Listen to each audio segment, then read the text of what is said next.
Titiyaking walang bahid ng politika ang iniutos na investigasyon ni Pangulong Bongbong Marcos sa flood control projects sa bansa. Ayon po yan sa Malacanang. At ilang mambabatas naman ang nakulangan sa mga pahayag ng Pangulo, partikular na sa isyu ng online gambling. Saksi, si Sandra Aguinaldo. Mga kababayan, tayo ito. Tayo ang bagong Pilipino. Sa 1 oras at 10 minutong talumpati ni Pangulong Bongbong Marcos para sa kanyang ika-4 na State of the Nation Address, isa sa pangunahing utos ng Pangulo ang pag-o-audit ng mga flood control project kasunod ng malawakang pagbaha sa maraming lugar, bunsod ng habagat at mga nagdaang bagyo. Pagtitiyak ng DPWH, agad-agad isusumite at isa sa publiko ang kompletong listahan ng flood control projects sa ilalim ng kasalukuyang administrasyon. May idea kayo kung sino-sino yung mga pananagutin? We have actually completed under this administration about more than 9,000 flood control projects. Ayon naman kay Executive Secretary Lucas Bersamin, magiging maingat ang pag-iimbestiga. Titiyakin daw na walang bahid ng pamimersonal at pamumulitika ang investigasyon. Alam mo si Presidente, hindi naman personal yan. But maybe this time, he really felt na there have been many practices na hindi dapat. Tinanong ng media si Bersamin kung posible bang maisama sa investigasyon ang mga opisyal ng DPWH ng nakaraang administrasyon. Of course, of course. Lahat naman ng trabaho dito sa gobyerno, pwedeng buksan, pwedeng investigahan. Kasi lalo na kung mayroong manifestations or symptoms of corruption or fraud. Isa pang mariing punto ng Pangulo, ibabalik sa Kongreso ang panukalang national budget na di alinsunod sa hinihingi ng ehekutibo. Si Senate Minority Leader Tito Soto nagustuhan ang sinabing ito ng Pangulo. Aniya, maghanda na ang mga mahilig sa insertion sa budget. Sabi naman ng pinsan ng Pangulo na si House Speaker Martin Romualdez, suportado niya ang paglalaan ng national budget sa kung saan ito pinakakailangan. Ilang mambabatas naman ang nakulangan sa SONA. Si Senadora Riza Ontiveros, hinintay na mabanggit ang plano ng administrasyon para maitaas ang sahod ng mga manggagawa. Wala rin aniyang tungkol sa problema sa online gambling. Nagustuhan naman daw niya ang pagbanggit ng Pangulo sa pagpapanagot sa mga questionabling flood control project at planong pagpapaganda sa serbisyo ng tubig. Walang pagbanggit sa wage hike. Manipis na manipis itong SONA tungkol sa ating mga manggagawa. Sinabi ni Presidente, accomplishment yung 20 pesos per kilo na bigas.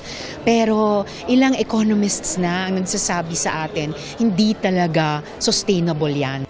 Okay rin aniya para kay ML Party List Representative Laila De Lima ang matapang nababala kaugnay sa flood control projects, pero kung katiwalian aniya ang pag-uusapan, may nalimutan daw banggitin ang Pangulo. ICC, yung pagpapanabot sa dating Pangulo at saka yung mga ibang matataas na opisyal responsible for those thousands of deaths during the war on drugs. And then yung sa confidential intelligence funds, yung sa Vice President. This is the time now for him na ipakita niya na maano rin pala siya, strong din pala siya. At bagamat tinalakay ng Pangulo ang pagpapabuti sa lagay ng edukasyon, nabitin si Akbayan Party List Representative Chel Jokno. Kailangan kasi natin mawala na tayo dun sa ibaba pagdating sa reading, math, science at critical thinking. Wala akong narinig kanina na patungong solusyon doon. Malaking problem natin with out-of-school youth. 25% ng youth natin ay out of school.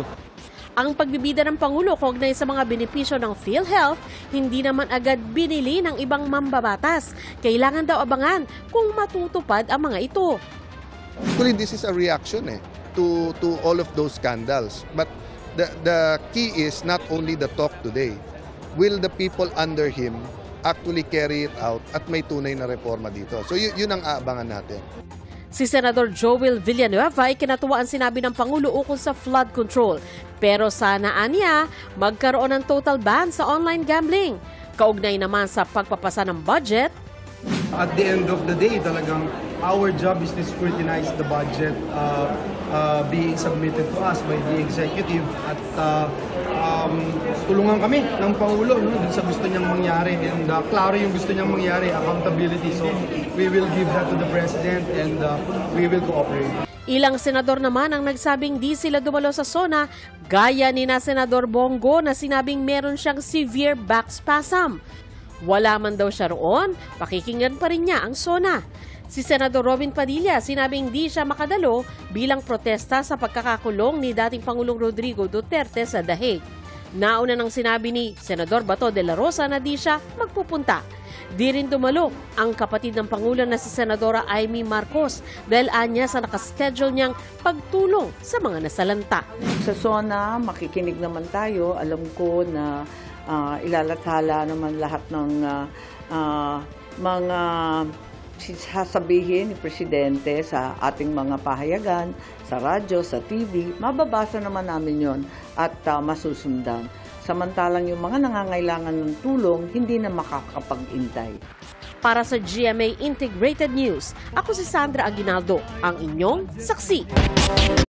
Mga kapuso, maging una sa saksi. Mag-subscribe sa GMA Integrated News sa YouTube para sa iba't ibang balita.